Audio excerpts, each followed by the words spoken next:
So let's try and get to the heart of the conflict in Baringo.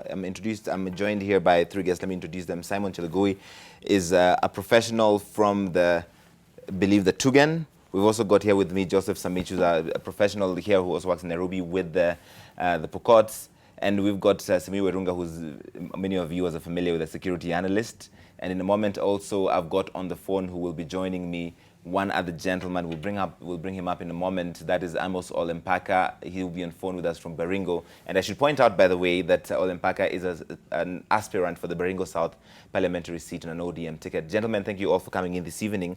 Can we start with you, Chelugui? What is at the heart of this conflict? Why is Baringo erupting? Yeah, this problem has been there for a long time, and I can say here that we've lost over 105 people in the last 5 years. Now, the challenge is initially we thought it was cultural, where people raid for, when they marry, they raid to get cows and increase their wealth so that they can secure their families. However, what we are seeing now is a different trend, where other than we've seen houses being burnt, we've seen mothers and children being killed, and this has nothing to do with cows or wealth creation. What is it about? My suspicion is that there could be some some plan to expand territory, possibly land or other resources. Samicha, yes. What is at the heart of this conflict? Thank you, Larry. My observation is that the conflict in Baringo has been developing over a period of time. It's been mutating. There was a time when this issue used to be thought as a cultural thing, and I think over time it has changed, and it is now having a magnitude that it's beyond control, and that is the reason why we are in this situation currently. Why is it out of control? The reason why is that the indicators that were building up towards it being beyond control has not been arrested. And what were those indicators? Those indicators were that the communities, that is pokot to say in particular, have been left from the initial plan for the Kenyan government since the time of independence, where the plan was built on 3 pillars. The education, that is to eradicate illiteracy, to eradicate ill health, and to improve on economic empowerment. So the pokots have been economically disadvantaged? The 3 pillars have never taken off. So your argument is the pokots have been economically disadvantaged. Correct. And they're taking it out on their neighbors? No, these are effects of those pillars not have been taken into consideration in Pokot region. Let me bring in also Amos Olempaka. He's a community spokesperson for the Ilchamus. In your view, Amos, what is the cause of this conflict? Yeah, Larry, the whole issue is the issue is complex. And to me, my brother Samicha said there is some key pillars that I think to him, the way I'm getting it, like because of the key pillars that has not been fulfilled, that's right. why the Bokot are doing this. Right. All these things, Larry, is all about interest and interest of land. To me, Pokot are doing all these things with in mind. They are calculating because for all this time round, they have been attacking Turkana, they have been attacking Samburu, Marakwet, North Baringo, and Baringo South. And all these things indicate that these people are no longer doing the cattle rustling, the cultural cattle rustling, but they are doing a cattle rustling with an interest to expand the territorial expansion. They want to expand their land, and people I'm talking out of with some facts or evidence. In Mugutan, for instance, which is our land, that the recent killing of... All right. Let me just jump in here for a moment, Amos, before you go on. He talks about expansion of territory, which Chelugui also mentioned. Simiyu Werungah, from an outsider looking in, yes. It's kind of even hard to tell what the conflict is about because every community has a different take on it. It's not hard, although it's a complex situation in that region of Kenya. But I think at the end of the day, you cannot justify why the Pokots have been attacking every tribe and every community. They've been attacking Turkanas, they've been attacking Marakwet, they've been attacking the Tugen. Exactly what Amos was just saying. Yes. So the issue here is not about the pillars of development and what has not been done. What we know, most of the marginalized sections in this country have undergone the same disadvantage. What I know, and because I've been on the ground and I've done a bit of research, is that the Pokots are actually trying to claim what they believe is their land, and in the process trying to expand so that they have a reach. By the time the government gets in to try and settle these problems, they'll have a section of land that will be very difficult for them to surrender because of what Kapedo is all about. And when you read about the story of Kapedo, yes, we know it belongs to Baringo, historical facts. Kapedo belongs to Baringo, which is Eastern Pokot. But the idea of them playing with this impunity and trying to claim land that is basically Kenyan land is what I find difficult for the government to deal with, because this is something the government knows, right. The facts are on the ground, and therefore the government should have taken serious measures before we go to this point. Samich, is it true that the Pokot are the aggressors in this whole conflict? Well, the term aggression is really a bit tough, because the Pokot community have lived in that land ever since.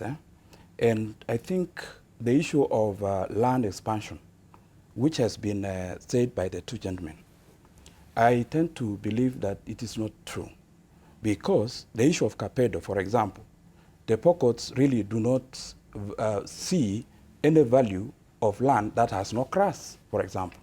Because their issue is, as long as their cows get grass, they have no issue, because they don't have that. The whole of East Pokot has not been adjudicated. You didn't answer the question about, they both claim that the Pokots have been attacking all the other neighboring communities. It is true that the Pokot community from Baringo border on these other communities. Is it also true that they attack them? And it is true that conflicts happen in the boundary between the both other communities which border Pokots. The other community also attack Pokot, and Pokot retaliate, or even when Pokot attacks, the other community retaliates. The problem has been that the boundary issues, the other communities have been claiming so much, like the Kapedo issue. The government knows so much about the Kapedo issue. The committee on the Senate went actually and found out, and they were to give a report on that issue. So the issue of boundary and Pokot expansion, I think it is not true. It is just a perception. I don't want to leave this unresolved. I have to take a break, but I want you to respond real quick to that. What he says. I don't agree with him to some extent, because if I've traversed the entire county of Baringo, and I have between Yatia and Chestet is almost a similar geographical area, no grass. It's generally a dry place. So there is no reason why someone will move all the way to Yatia, almost 40 kilometers, to kill a chief or to kill a mother who has just delivered. There's no justification. I think we need to be very honest when we speak this. And I want to speak as an outsider, as a person who sees the problem from a national perspective. When this gentleman says the other tribes attack and counterattack, I have a background on this issue. The Marakwets were never armed. They were never an armed community. The Tugens have never been an armed community in the history of this country in terms of guns. The Samburus were never armed with guns. So the reason why some Tugens and Samburus and Marakwets are now armed is because the Pokots always went to attack, for whatever reasons which we are still studying. So the issue for him saying that the other communities were retaliating is not true. And I speak as an outsider, as a person who has done research on this conflict. Okay. So the issue is, what is it that we need to do? The government has information. The government knows what the underlying factors that have brought this conflict to this level. So I therefore think we just need to ask our government to take a stand and decide to finish this issue once and for all. Let's so leave it there just for the Yes. moment. I have to take a quick break. Amos, everybody stay with me, stay on the line. We're going to come back and talk more about this and that operation, the military operation, which is getting mixed reviews in Baringo County. Welcome back to NTV Weekend Edition. We're talking about the conflict in Baringo with security analyst Simiyu Werungah, and we've got three gentlemen as well here to talk about the issues. You were saying just before we went to the break that the government needs to handle this in terms of declaring there's a problem, and then what? I think because the government has facts. Our prayer is that this government, yes, they've sent in the military. To me, that is short term. Quell the situation, then deal with the underlying factors. And most of the underlying factors are not necessarily security. They are social, they are economic, they are political. So they will not have easy solutions. It is a complex issue. And why we now have to deal with the three aspects of this problem is because I think the government took too long to decide and accomplish this mission. If they had done it from the moment people started noticing the underlying issues that are perpetuating this, I don't think you'll have gotten to this point where it is now so complex that it traverses across the three aspects of our national, as a nation. That is social, economic, and political. Because one, he said that is a very barren land. But when you look at the history of Kapedo, at some point that was the only place where people will get water. And therefore when the Turkanas were being brought to Kapedo and the Pokots were coming to Kapedo and the Tugens were on the hills, at some point it was a convergent zone. But then slowly, because of the government being slow, and not this government, I'm talking of the government of Jomo Kenyatta, the government of President Moi, the government and President Kibaki. So this is something that has been there for a while, but the governments that have been there have not taken it seriously to solve this problem. Until now, we're in a point where, Larry, I can tell you it's a very complex situation that it has no one solution. And therefore, even as we send in our military to quell and stabilize the region, we must deal with this issue under the three aspects of our national pillars. Chelugui, we just reported today leaders from West Pokot want that military operation to be suspended and give dialogue a chance. Do you agree? No, I don't agree. Because one, the incursion by the fellows, the bandits, as they have moved so much inside, disturbing and causing instability, social instability among the Tugen, maybe the Marakwet and the Samburus. So you want the military operation to continue? What the military operation is doing now is to push these bandits to the borderline and then stabilize these other communities which have been affected. And then I know what the good professor said on news today about ceasefire and providing dialogue, giving dialogue a platform. I think that is going to make it worse, because what has happened now is that the military have come in, they have actually done a good job, and I believe they are going to do a better job. I've seen them collect some guns in Laikipia, and I want to believe they are still doing some espionage studies about the movement of these bandits. All right. So is the military doing a good job, Samicha, from where you sit? And will dialogue work if the military operation was suspended? Thank you, Larry. Historically, you can see, since the time operation started in Tiati or West East Pokot, the military have been going there, and actually much has not been achieved in terms of arresting the situation. In this latest operation? The latest one is that now it has taken another angle because they are killing animals. When they come and destroy the only source of economy in that region, it's taking another angle, which is not being received well, because the people, you may take the gun, but what do you do to remove the attitude that our cows have been taken or have been killed by the security forces? So you don't support the deployment of KDF in Baringo? It's not a solution. We did it in Laikipia when the Pokots were having some issues with Samburus, and we did it as professionals being backed by the government without military, and it worked since 2009 to date. What's happening here now is that you are using a method that has been tested and proved not to be working because of the pillars that Werungah has said, that if it is not being done, then we are doing just firefighting, Okay. which will not work. Amos, do you agree that the military operation is not working? Amos, do you agree that the military operation is not working and should be suspended? Yeah, as we are talking now. Hello? Yes, go ahead, sir. I can hear you. Larry, as we are talking now, the military are on the ground, but there is no tangible operation. As, Right. I think there is something that we have to be clear. The operation that we wanted is Mount Elgon style. Right. Because so far nothing has happened, and we appeal, and even the president, we thank him for what happened. He has assisted us by actually sending the military. But we want an operation that is Mount Elgon style, because where it has reached, these people must be disarmed. We want them to be removed or actually relocated from our land. As we are talking right now, the Pokot they are in Mugutani, they are in Rukus, they are in Harabal, and all those areas. So you're saying that the Pokots need to be disarmed, Amos? Is that what you're saying, that the Pokots need to be disarmed? Larry, I want Mr. Tambich, let him address this issue as a professional. Because Right. other things is not putting things clearly. Let me tell you, Larry, and I have some facts, as I told you before, that the reason why Opokots are doing all these things is just because of land. Remember, we have Mugutani location. Mugutani location is where our people were uprooted in 2005. And after that, they changed Mugutani location to Makutano, where we have now two chiefs in the same location. One from Pokot land and the other one from the Ilchamus land.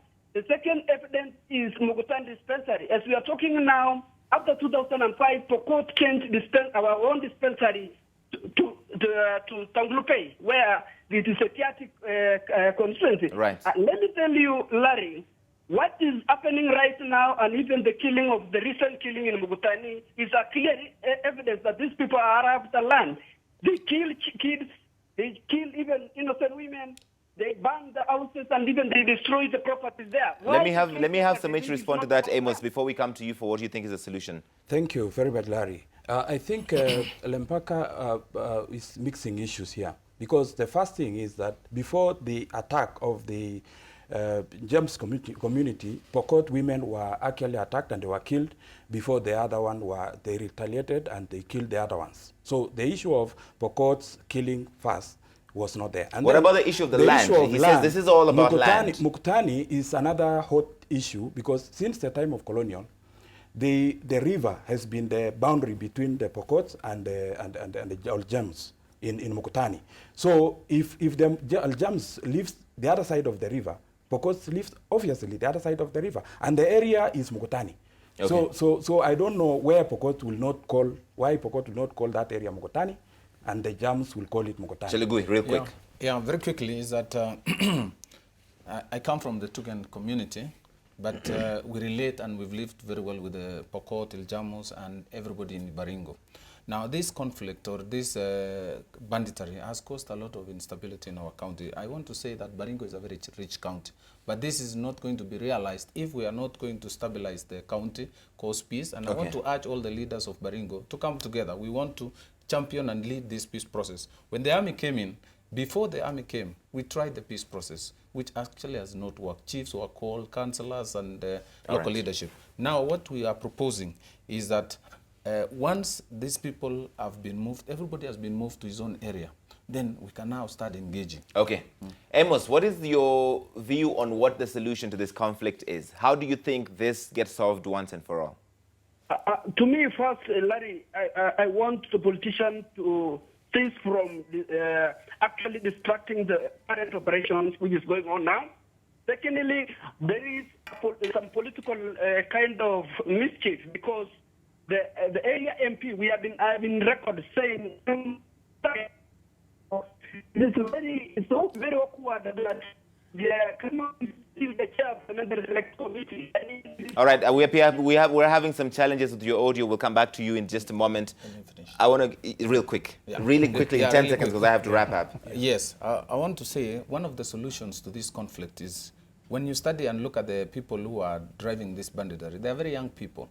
aged between 23 and 27. Right. So the first thing to be done is we need to do forceful education of these people so that they get to the level of the rest around the place. Two, if the pasture and water is the problem, then I think the government, local, that is the county government and the national government, should actually lead and champion provision of pasture and also provision of water. Did you see the gentleman in the clip by Dennis Okari that he was just talking to some of those young Pokot men, and all they've known is conflict? So Amos, if we've got you right now, just really quickly finish your thought as we go. We're having another challenge with Amos's phone call, so I'm going to finish with you, Simiyu. Yes. You already talked about what needs to be done. Yes. There's disagreement about the conflict and especially the military operation, but after that is done, which is, you say, is temporary, then what needs to be done ASAP, even if these people don't agree? I think what the government is doing is right. Maybe let me use this bad word, the ferocity of the operation Right. should be made in such a manner that at some point it must become punitive, so that people realize it's the government that is in charge of our security. He talks about forceful education. Is that one of No, that is about now the youth. But we need to get this operation to produce results. Now, once people have been stabilized back to their regions, then the government can now come in with those projects that he's talking about. One, the youth must be taken through some source of education and a change of attitude so that they understand. And then number two, these people, as young as they are listening to somebody. That person might not be a warlord, but they are listening to somebody in their communities. Those people, the government, I'm sure, is aware of who they are. All right. So the last point that I want to make is the government must deal with those people who political are known, leaders or otherwise, whoever they are, the opinion leaders in the Yes. community. The government must deal with those people and All they right. must face the law. Gentlemen. Then after that, we can now talk about the caravans they are talking about. Okay. Peace movements and all that. Gentlemen, I have to leave it there. Samicha, you want something to say Yes, in 10 seconds? Yeah, Larry, I think leadership has been mentioned. In All right. Tiati, I think the leadership there needs to do something. Because since the time... That is Asmam Kamama's Asmam constituency. Kamama. Because since the time he got CDF, he's the one who started. And since that time, he has nothing to show for it. Okay. Because the schools have been just constructed, not built.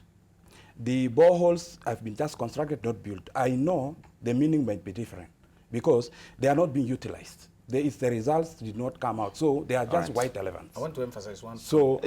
We can start a whole new debate, Chelugui. I just want to emphasize one point, that no one hates the Pokots. We love the Pokots. We only want to target this bandit, this criminal, this fellow who caused killing chiefs, women, children. That is the man we are targeting. Let's leave it there. Thank you all so much for coming in tonight. We appreciate your time, and also to Amos Olempaka on the phone from Baringo.